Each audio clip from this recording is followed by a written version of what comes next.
On the 30th of May, 1913, the First Balkan War ends. It lasted for almost 8 months.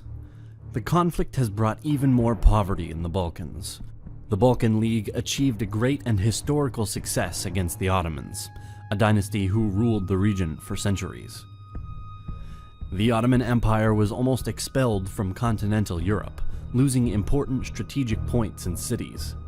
Among them was the historical city of Adrianople, the former Ottoman capital and one of the earliest conquests of the dynasty, centuries ago. Their European lands were distributed between the winners, and Albania got its independence. But even if this was a major success for each member of the Balkan League, one of them wasn't so satisfied. However, the good relations between the victorious Balkan allies quickly disappeared, and this was due to the division of some lands, especially in Macedonia. During the pre-war negotiations that had resulted in the establishment of the Balkan League, Serbia and Bulgaria signed a secret agreement on the 13th of March, 1912, which determined their future boundaries, in effect sharing northern Macedonia between them. During the war, the Serbs succeeded in capturing an area far south of the agreed border. At the same time, a major goal for the Bulgarians was to capture the important port of Thessaloniki, but the Greeks advanced north, occupying the city and establishing a common Greek border with Serbia. When Bulgaria called upon Serbia to honor the pre-war agreement over northern Macedonia, the Serbs displeased at the great powers requiring them to give up their gains in northern Albania.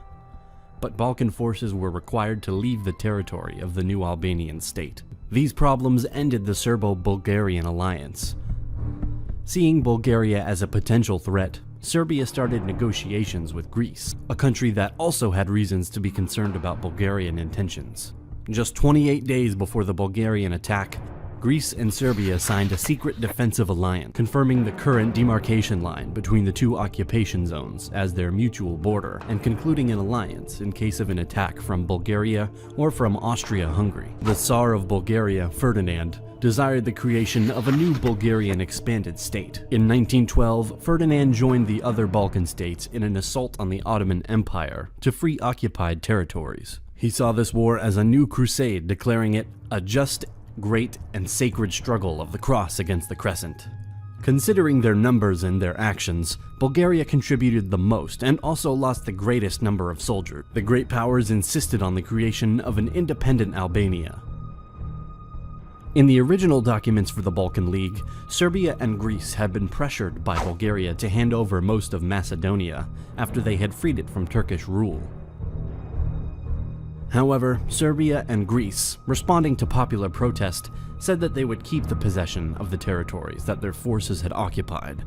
In 1912, Bulgaria's national aspirations, as expressed by Tsar Ferdinand and the military leadership around him, exceeded the provisions of the 1878 Treaty of San Stefano, considered even then as maximalistic, since it included both eastern and western Thrace, and all Macedonia, with Thessaloniki, Edirne, and Constantinople. A big dream for him, seen like a fantasy by others, was to be crowned in Constantinople, but the big plan failed after the Ottomans managed to hold their positions very close to their capital. By doing so, Constantinople wasn't conquered. By mid-June, Bulgaria had become aware of the agreement between Serbia and Greece in case of a Bulgarian attack. On the 27th of June, Montenegro announced that it would side with Serbia in the event of a Serbian-Bulgarian war. One day after, Romania officially warned Bulgaria that it would not remain neutral in a new Balkan war. Russia tried to stop the upcoming conflict, but Russian diplomats realized that the Bulgarians had already decided to go to war with Serbia. As skirmishing continued in Macedonia, and the tension got higher and higher, for many it was clear that a new war is about to begin. On the 29th of June, the Bulgarian High Command, under the direct control of Tsar Ferdinand, ordered Bulgarian troops to start a surprise attack against both the Serbian and Greek positions, without declaring war, and to dismiss any orders contradicting the attack order. It's believed that the Tsar did that without notifying the government. The next day, the government put pressure on the general staff to order the army to cease hostilities, which caused confusion and loss of initiative, and failed to remedy the state of undeclared war. Consequently, Although the Bulgarian army had around 600,000 men, mobilizing in the beginning of the First Balkan War, there were only 9 organizational divisions, giving a divisional strength closer to an army corps than to a division. Tactical necessities during and after the First Balkan War modified this original structure. A new 10th Division was formed, using 2 brigades from the 1st and 6th Divisions, and an additional 3 independent brigades were formed from new recruits. Also, their heavy structure remained. In the other team, the Greek army of Macedonia had also 9 divisions, but the total number of men under arms was only 118,000. Another decisive factor affecting the real strength of the divisions between the opposing armies was the distribution of artillery. The 9-division-strong Greek army had a total of 176 guns, and the 10-division-strong Serbian army 230.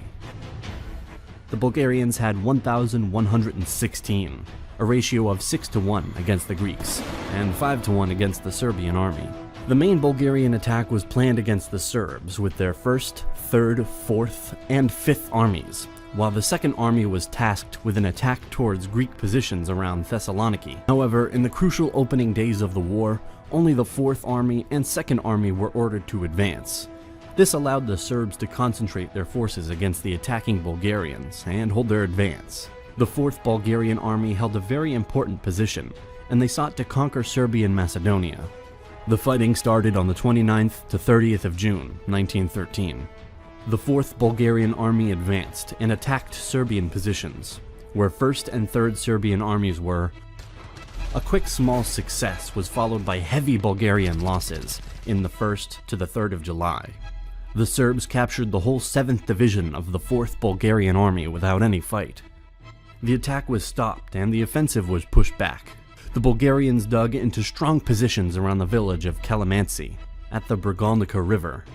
On the 18th of July, the Serbian 3rd Army attacked and the Bulgarians resisted. The Bulgarians were outnumbered on the Greek front, and the low-level fighting soon turned into Greek attack. The Bulgarian forces were forced to withdraw from their positions north of Thessaloniki.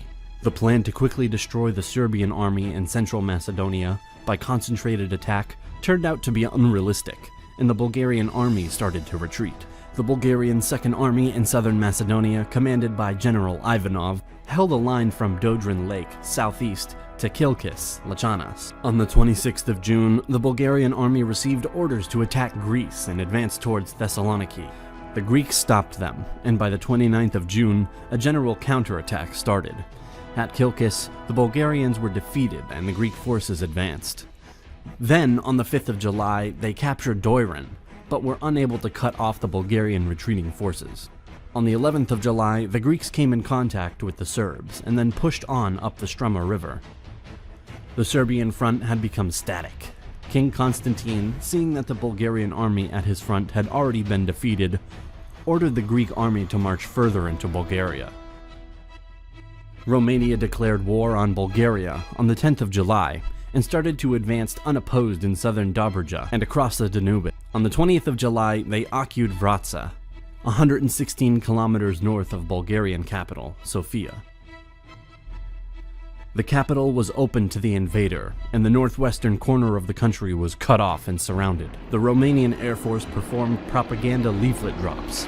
Sofia became the first capital city in the world to be overflown by enemy aircraft. The lack of resistance to the Romanian invasion convinced the Ottomans to invade the territories just seceded to Bulgaria. The main object of the invasion was the recovery of Adrianople, which was captured by the Turkish forces without resistance. The Ottoman forces carried out atrocities against the Bulgarians in eastern Thrace and expelled nearly all of them. The odds were against Bulgaria by far. Encircled by enemies, their armies couldn't keep up. This situation was probably a result of poor management, aggressiveness in declarations, and willingness to go to war without taking into account the possible consequences. Bulgaria lashed out against its former allies, Serbia and Greece, with exhausted troops and a ludicrously optimistic strategy promoted by its impulsive Tsar Ferdinand.